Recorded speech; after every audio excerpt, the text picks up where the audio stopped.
आग्रह गर्दा मैले हुँदैन पटक्कै भन्न सकिनँ। तथापि मलाई बोल्न अघि पनि लागिरहेछ यस पुस्तकमाथि बोल्नलाई म साँच्चै उपयुक्त व्यक्ति भने पटक्क होइन। म न त बाल साहित्य अनि नाट्य अध्ययनको निम्ति म आधिकारिक व्यक्ति नै हुँ, तथापि ममाथि जुन अभिभार आइपर्यो मैले सरस्वती एकपल्ट पुस्तकको अघिदेखि पछिसम्म पल्टाएर हेरेँ। मेरा दिमागमा धेरै कुराहरू खेलिरहे, मेरा मस्तिष्कमा धेरै कुराहरूले मेरो मन मस्तिष्कमा लैरहे।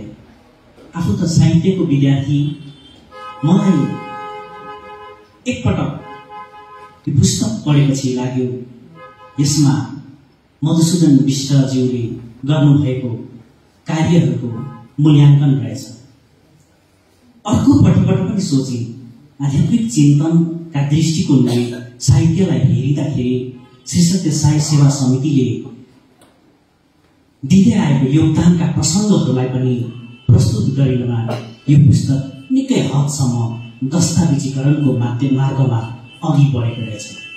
फेरि अर्कोपट्टिबाट सोचे हामी नेपाली भारतमा उदय लहरीबाट हामीले आध्यात्मिक साहित्यको चेतना अथवा साहित्यकै चेतना पनि प्रभावित हुँदै आएको समाजमा साहित्य कुन दिशातर्फ मोडिँदै थिएछ।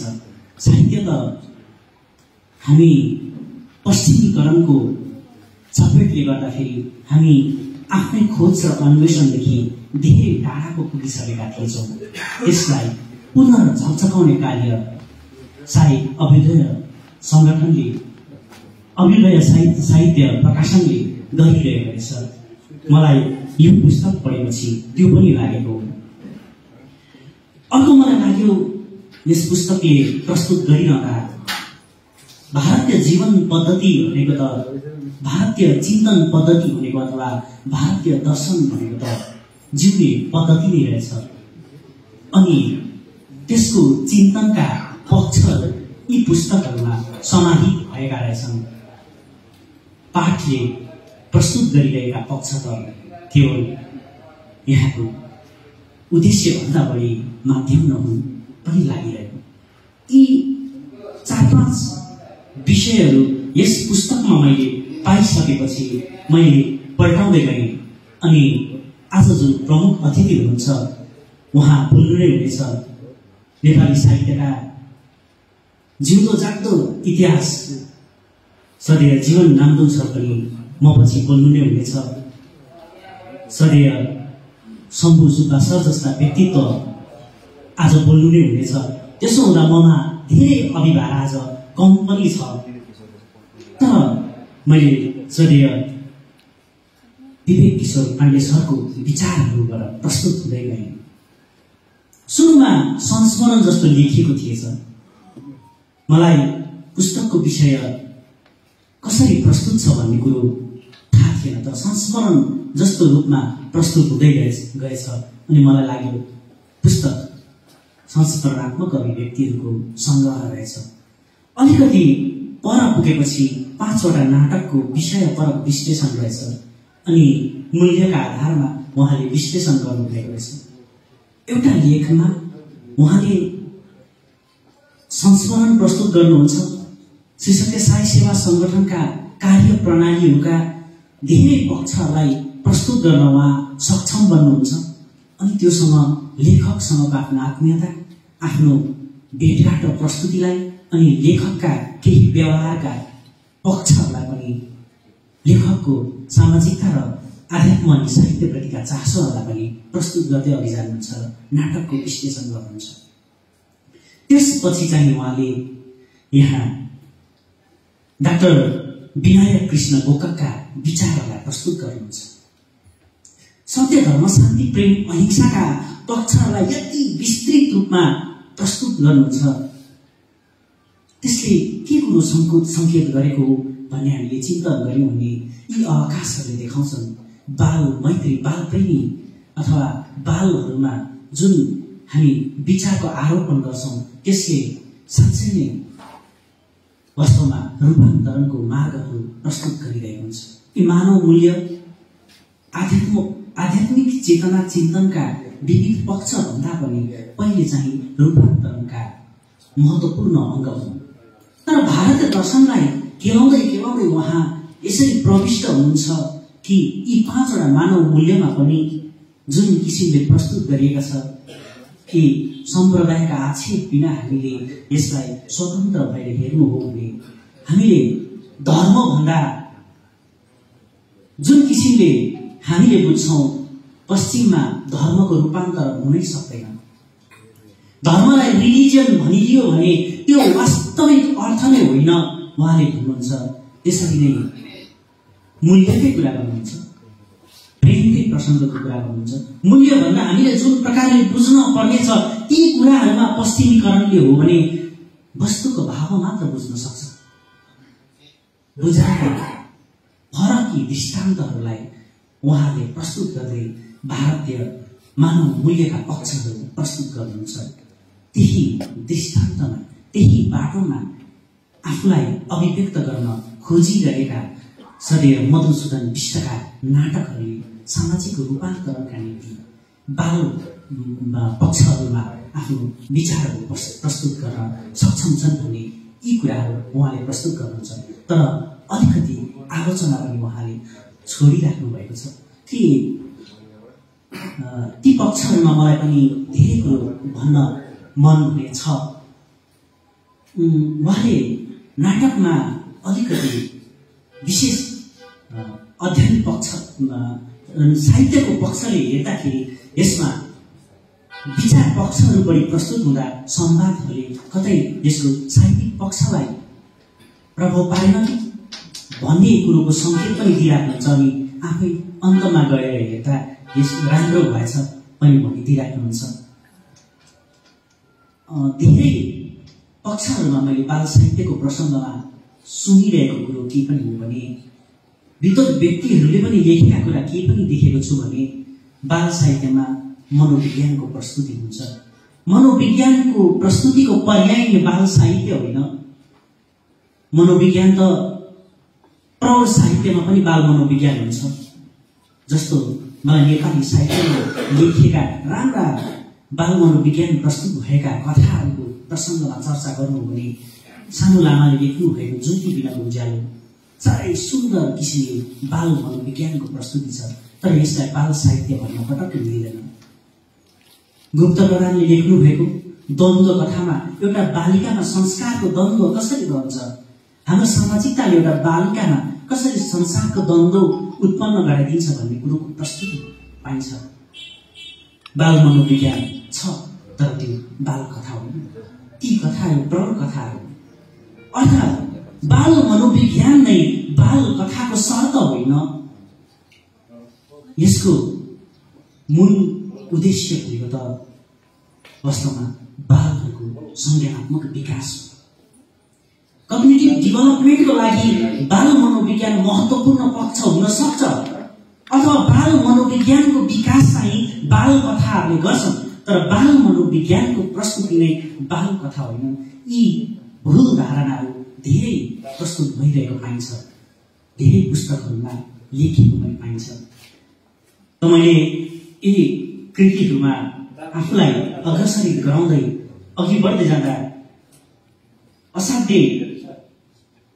दिमाग हल्लाउने किसिमको सदैव शम्भु सुब्बासको लेखमा म बसेँ। उहाँको सांस्कृतिक चिन्तन कति विराट। त्यसमा उहाँले देह इन्द्रिय भन्नुभएको रहेछ एउटा शब्द। अनि प्रश्न पनि सोध्नु भएको छ। वास्तवमा यो गम्भीर प्रश्न छ।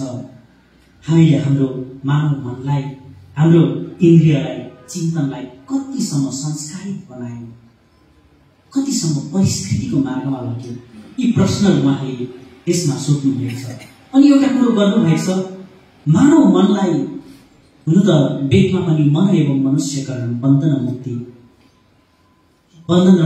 मनकै कारण भनिएको छ। तर उहाँले यो ज्ञानेन्द्रिय र कर्मेन्द्रियले मान्छेलाई बहिर्मुखी बनाउँदै लान्छ भन्नुभएको छ। ती कतिसम्म बालहरूका निम्ति गति अवरोधक छन् भन्ने प्रसङ्ग उहाँले यहाँबाट प्रस्तुत गरिदिनु भएको छ। अनि एउटा कुरो समाजशास्त्रीय जसरी उहाँले गम्भीरतापूर्वक चिन्तन गर्नुभएको छ, हाम्रो उहाँले जातीय भन्नुभएको छैन, उहाँले गोर्खा भन्नुभएको छैन, उहाँले नेपाली भन्नुभएको छैन, तर उहाँले पहाडीय भन्नुभएको छ। हाम्रो पहाडीय हाम्रो जुन आधारभूमि छ अथवा हाम्रो जुन जनजातीय हाम्रो मान्यताहरू छ, हाम्रो विशेषताहरू छ, ती कुराले गर्दाखेरि हाम्रा धेरै पक्षहरूमा हामी विशेष गरी जनजातीय आधारहरू लिएर हाम्रो आध्यात्मिकताका आधारहरू दरिलो हुन पाएनौँ।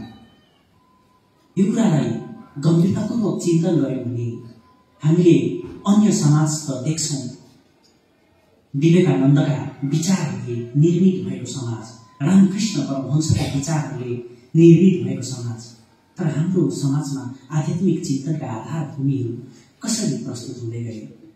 त्यसमा उहाँले केही संस्थाहरूका नाम पनि प्रस्तुत गरिदिनु भएको छ, जसले सामाजिकतामा आध्यात्मिक उन्नयनका निम्ति दृष्टिबोध गराउँदै चेतनाका विस्तार गर्दै गए।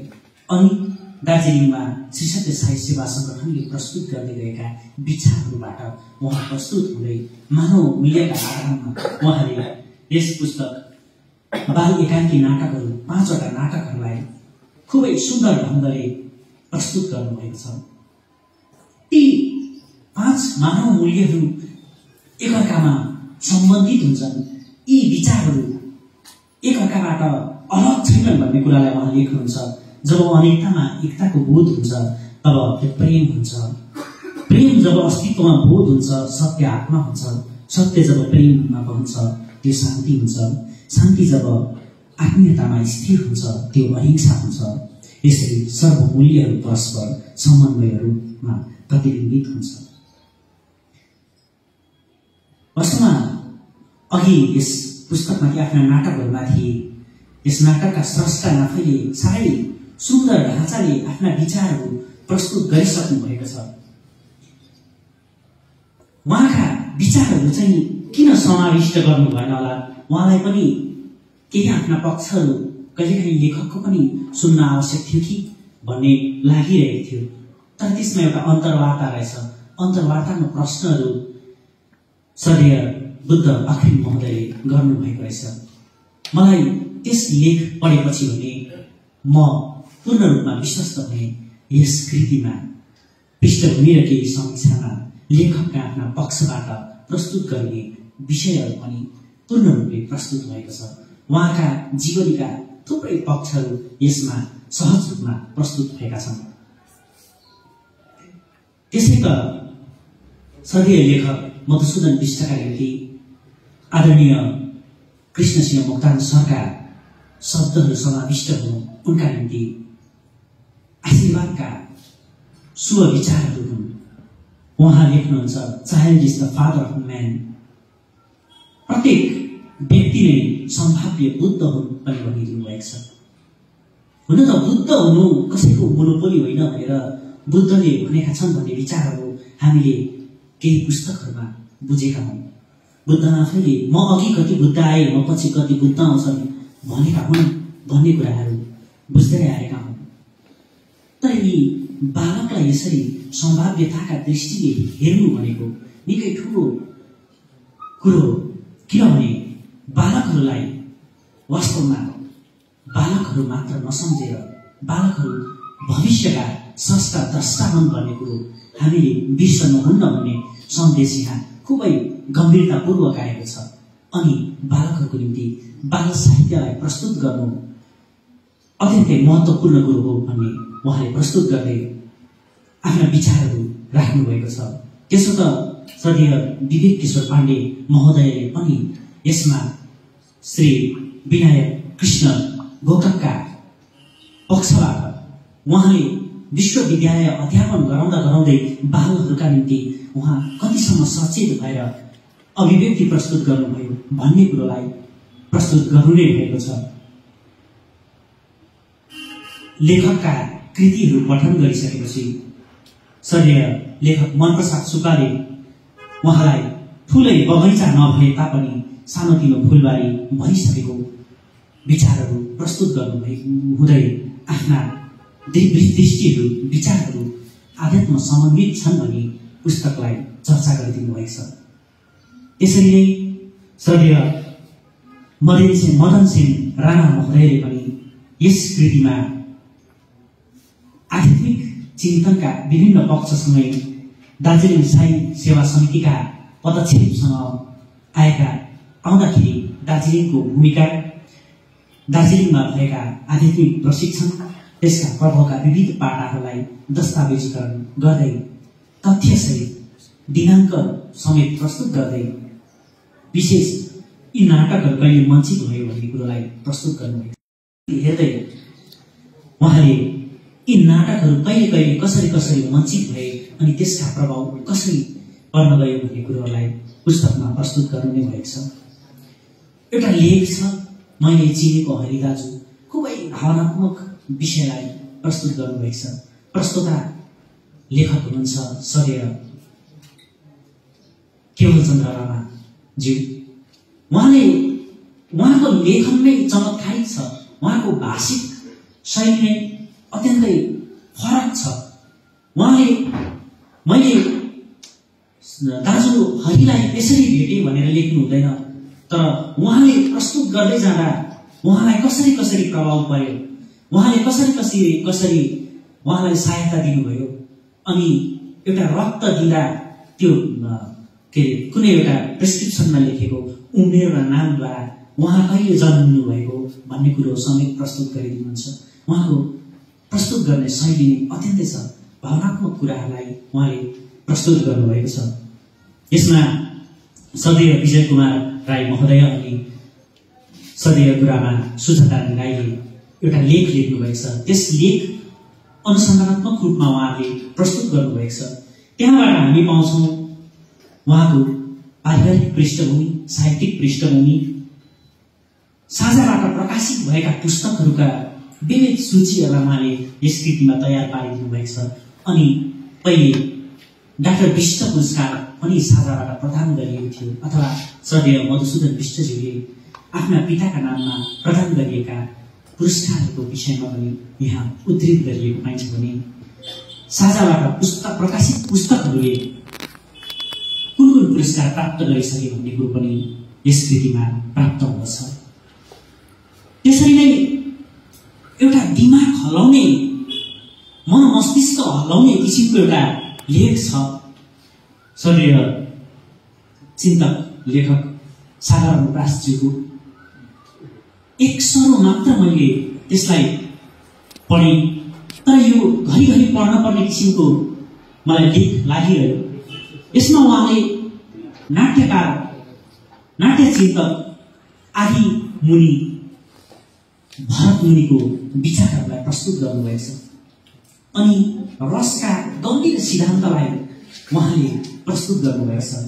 सापेक्षतामा मधुसूदन विष्टज्यूका एकाङ्कीहरूलाई प्रस्तुत गर्न भरत मुनिले रसलाई कसरी अर्थ्याए भन्ने कुरोलाई उहाँको निकै गम्भीर विश्लेषण छ। सत्योद्रेक भनेर उहाँले सुरु गर्नुभएको, सत्यबाट उद्रेक भएको यो अखण्ड रस छ। यो रस भनेको नै वास्तवमा ब्रह्म सहोदर हो भनेर भरत मुनिले भनेका छन्। उहाँले त ब्रह्म तत्त्वसँग सम्बन्धित गराइदिए पनि भरत मुनिले ब्रह्मको सहोदरसम्म भनेका हुन्। यो आफैमा स्वप्रकाश छ, रस आफैमा स्वप्रकाश छ अनि चिन्मय छ। रस सर्वव्यापी छ, सर्वव्यापक छ भन्ने विचारबाट सुरु भएको भारतीय नाट्यशास्त्रको चिन्तन धारामा प्राणतत्त्व नै रस हो भन्ने विषयलाई यहाँ साधारण प्रासले खुबै गम्भीरतापूर्वक खेलाउँदै अघि जानुभएको छ।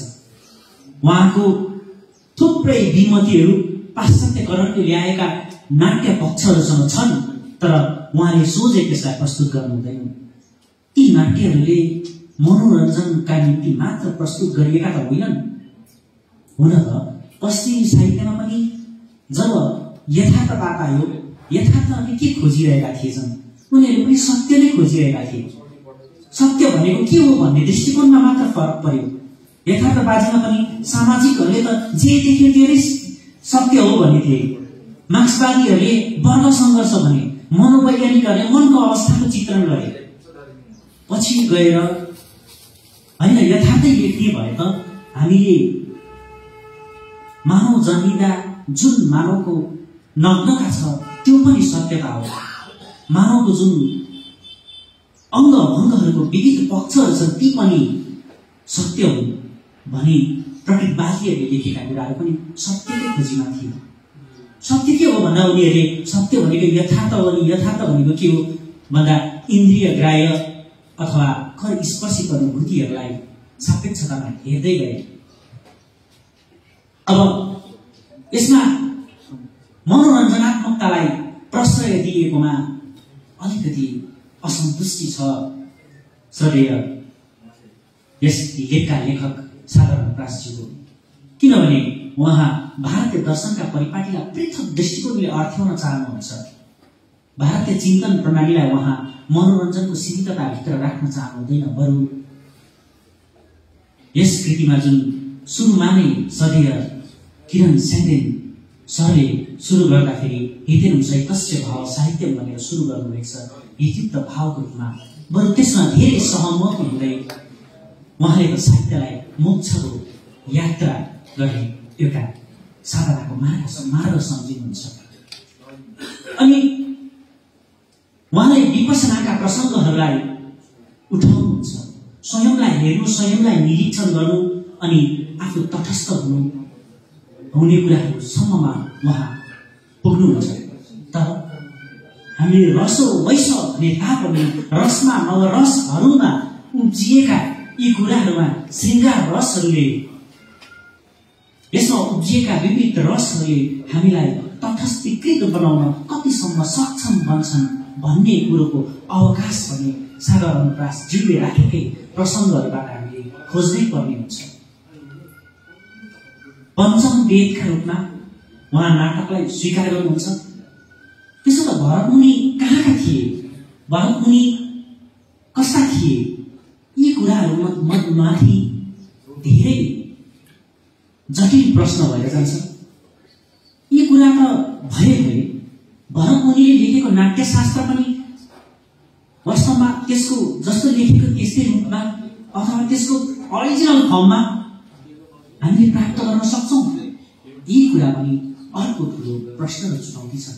यसमा विभिन्न टीकाहरू, विभिन्न भाषा टीका, विभिन्न व्याख्याहरू समाहित हुँदै आए। अनि भरतमुनिले ब्रह्मबाट आज्ञा पाई नाट्य प्रस्तुति गर्नको निम्ति 4वटा वेदबाट जुन नाटकमा लिएका प्रसङ्गहरू छन् त्यसलाई प्रस्तुत गर्दै साधारण प्रकाशजीले पहाडी क्षेत्रको भरतमुनिज्यूको नाट्यसँग कति गम्भीर सम्बन्ध छ भन्ने कुरोलाई पौराणिकतासँग समन्वय गर्दै जानुहुन्छ। यो निकै रोचक, निकै गम्भीर र निकै जटिल विषय पनि मलाई लाग्छ।